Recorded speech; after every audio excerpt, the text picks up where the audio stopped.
Lockdown होणार नाही. होय मंडळी, हे खरं आहे की लॉकडाऊन लागणार नाहीये. खोट्या अफवा पसरवू नका, नाहीतर तुमच्यावर फौजदारी कारवाई होईल. कारण केंद्र सरकारनं सांगितल्याप्रमाणे मुख्यमंत्री देवेंद्र फडणवीस यांनीही सांगितलंय की इराण, इस्रायल, अमेरिका युद्धाच्या पार्श्वभूमीवर देशात लॉकडाऊन लागणार नाही. तुम्हीच ऐका.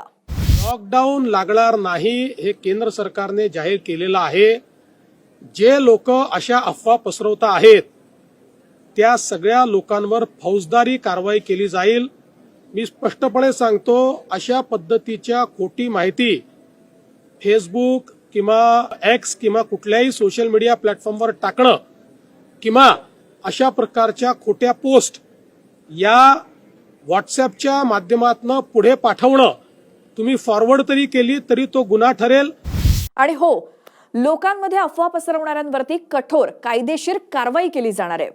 सोशल मीडियामध्ये फेसबुक, ट्विटर किंवा इतर प्लॅटफॉर्मवरनं खोटी माहिती पोस्ट करणं, व्हॉट्सअपवरनं ती शेअर करणं किंवा फॉरवर्ड करणं हा देखील फौजदारी गुन्हा मानला जाणार आहे. त्यामुळे नागरिकांनी अफवांवरती विश्वास ठेवू नका आणि सरकारकडनं अधिकृत माध्यमातून दिलेल्या माहितीवरतीच विश्वास ठेवा. कारण हातात मोबाईल असल्यावरती सहजपणे एखादी पोस्ट फॉरवर्ड केली जाते. याचं उदाहरण म्हणजे मुंब्रा या ठिकाणी अशाच पोस्ट फॉरवर्ड करणाऱ्या एका तरुणाला अटक देखील झाली आहे. त्यामुळे तुमच्या हातून अनावधानानं झालेली चूक देखील तुम्हाला अडचणीत आणू शकते.